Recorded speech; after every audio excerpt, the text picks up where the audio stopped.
कहानी की शुरुआत होती है एक रेलवे स्टेशन को दिखाते हुए, जहां के नाम का एक लड़का जॉब इंटरव्यू के लिए जा रहा था। अचानक के की नज़र एक लड़के पर पड़ती है जो उसे कुछ जाना पहचाना लग रहा था। असल में इस लड़के का नाम केटो था, जो के का अच्छा दोस्त हुआ करता था। लेकिन स्कूल के बाद से ही दोनों के बीच कुछ खास बातचीत नहीं रही थी। इतने में एक आदमी बेहोश होकर रेलवे ट्रैक पर गिर पड़ता है। ट्रेन आने वाली थी, इसलिए कोई भी इस आदमी की मदद के लिए आगे नहीं आता है। पर केटो नीचे उतरता है और उस आदमी को उठाने लगता है, पर वो ये अकेले नहीं कर सकता था।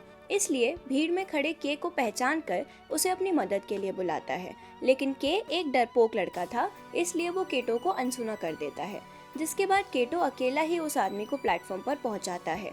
पर तभी यहाँ ट्रेन आने लगती है। के ये देख घबरा जाता है और केटो को हाथ देता है, लेकिन उसे ऊपर खींचने की जगह खुद नीचे गिर पड़ता है और ये दोनों ट्रेन से कुचलकर मारे जाते हैं। लेकिन कुछ देर बाद दोनों की आंखें एक बंद कमरे में खुलती हैं, जहां इन्हीं के जैसे कुछ कंफ्यूज लोग बैठे हुए थे और वो सब भी इनकी तरह हैरान थे। कमरे में एक काले रंग का बड़ा सा गोला रखा हुआ था और कमरा चारों तरफ से बंद था। ये दोनों आपस में बात करते हैं कि हम तो मारे गए थे, तो फिर यहाँ कैसे पहुँचे। दूसरों से पूछने पर इन्हें पता चलता है कि वो सब भी किसी न किसी हादसे में मारे गए थे।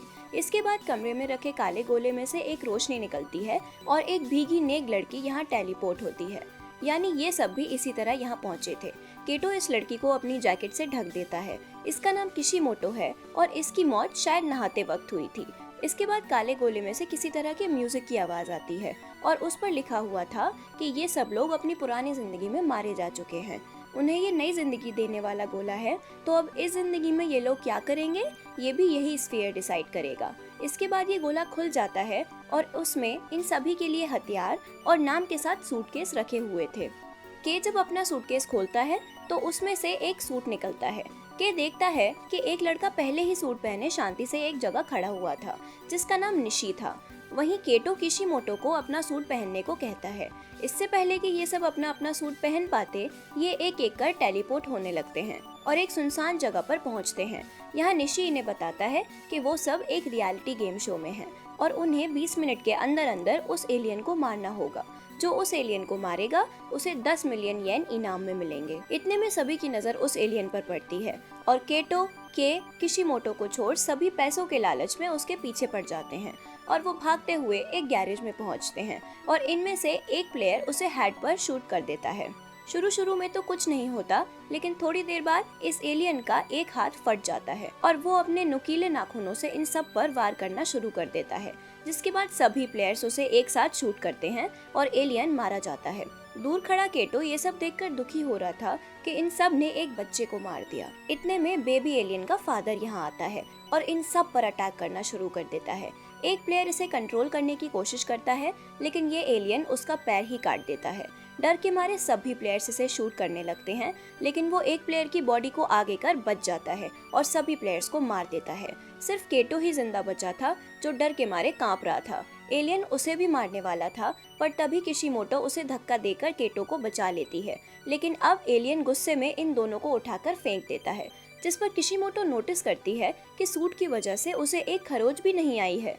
वहीं के भी समझ जाता है कि ये सूट उन्हें स्पेशल पावर देता है। तभी ये एलियन के की तरफ बढ़ता है और के उसके ऊपर अपना सूट ही दे मारता है, जिसकी वजह से एलियन गुस्से में आ जाता है।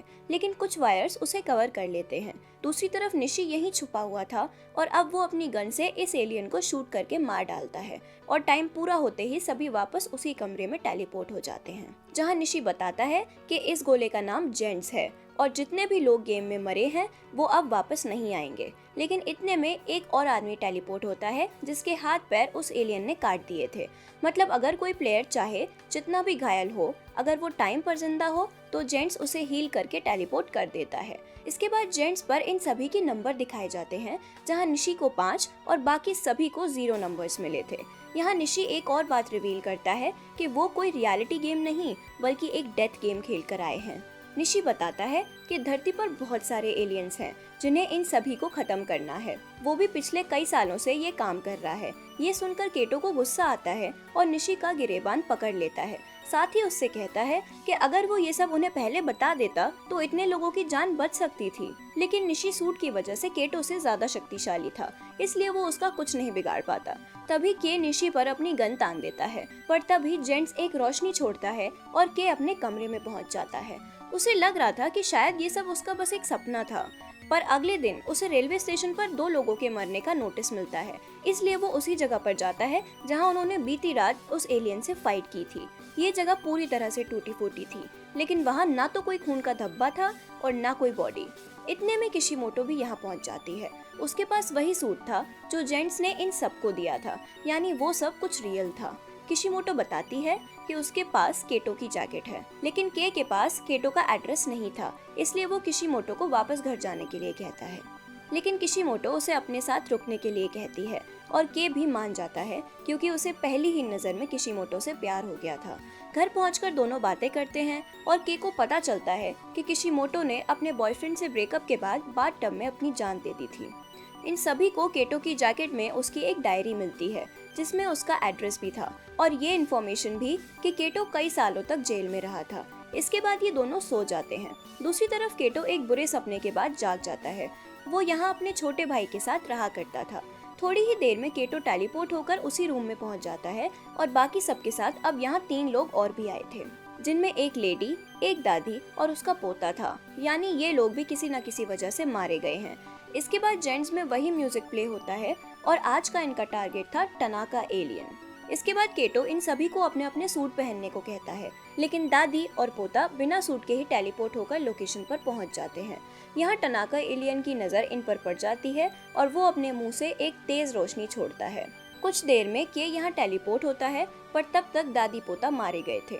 अब एलियन के पर अटैक करता है, पर वो सूट की वजह से बच जाता है। लेकिन निशी जो इनविजिबल होकर खड़ा था वो नहीं बच पाता और एलियन उसे पीटने लगता है और निशी अधमरा हो जाता है। पर तभी केटो उस एलियन पर वार करता है, जिससे कुछ देर के लिए ही सही पर वो बेहोश हो जाता है और ये सब लोग निशी के पास आते हैं, जो कहता है कि 100 पॉइंट्स पूरे होने पर वो उसे जिंदा कर सकते हैं। इसके बाद निशी मारा जाता है और एलियन भी जाग जाता है। वो अब किशिमोटो पर अटैक करने के लिए आगे बढ़ता है, लेकिन केटो बीच में आ जाता है। दूसरी तरफ के को समझ आ गया था कि ये सूट कैसे काम करेगा, इसलिए वो एलियन से फाइट करता है और एलियन उसे पीट पीट कर बेहाल कर देता है।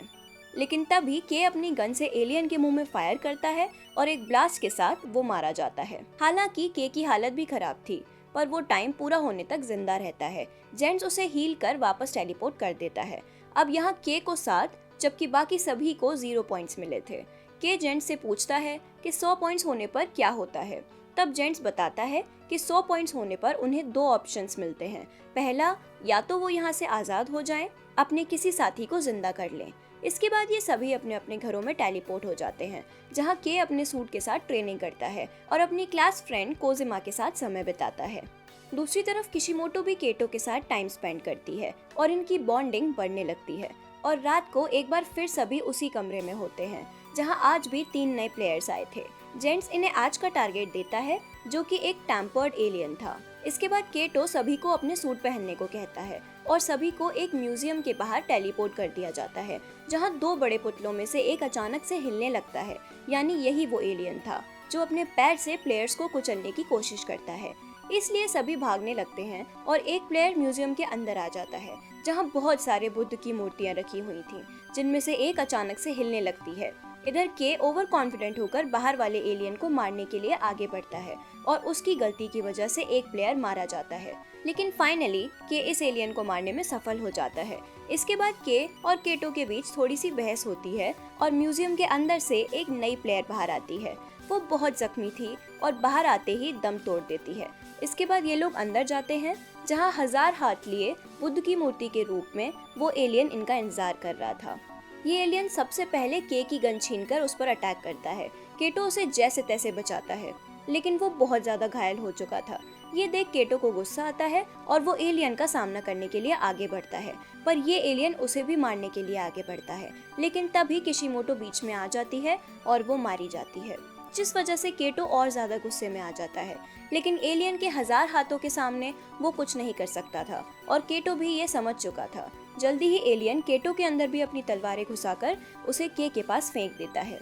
तभी के हिम्मत करके उठता है और अपनी गन एलियन पर तान देता है, लेकिन एलियन अपनी तलवारों की मदद से बच जाता है और एक छोटा बुद्ध स्टैचू नीचे फेंक देता है, जो इतना बड़ा हो जाता है कि म्यूजियम की छत चीर कर ऊपर निकल जाता है और के भी हार मान लेता है। पर तभी केटो के पास अपनी गन फेंकता है और के उसका हाथ उड़ा देता है और उसके हेड तक पहुंच जाता है। लेकिन ये एलियन के को निगल लेता है, पर के एलियन के अंदर इतने राउंड फायर करता है कि आखिर में ये एलियन भी मारा जाता है और के सीधा केटो के पास आ जाता है, जो बहुत बुरी तरह से जख्मी था और गेम खत्म होने से पहले ही मारा जाता है। इधर जेंट्स के पॉइंट्स दिखाता है, जो 13 थे। कुल मिलाकर अब उसके पास 20 पॉइंट्स हो चुके थे। के अलावा 2 लोग और जिंदा बचे थे, जो पूरे गेम के दौरान छुप कर बैठे थे। इसके बाद जेंट्स सभी मरे हुए प्लेयर्स की तस्वीर दिखाता है, जिनमें किशिमोटो और केटो भी शामिल थे। इसलिए के टूट जाता है। वो ट्रेन के आगे कूदकर मरने की भी कोशिश करता है, लेकिन कोजिमा उसे बचा लेती है। अब के डिसाइड करता है कि वो 100 पॉइंट्स पूरे करेगा और अपने दोस्त केटो को जिंदा करेगा, और इसी के साथ ये मूवी यहीं खत्म हो जाती है। तो दोस्तों, कैसी लगी आपको ये मूवी? पसंद आई हो तो लाइक शेयर कर चैनल को सब्सक्राइब करें और बेल आइकन को जरूर प्रेस करें।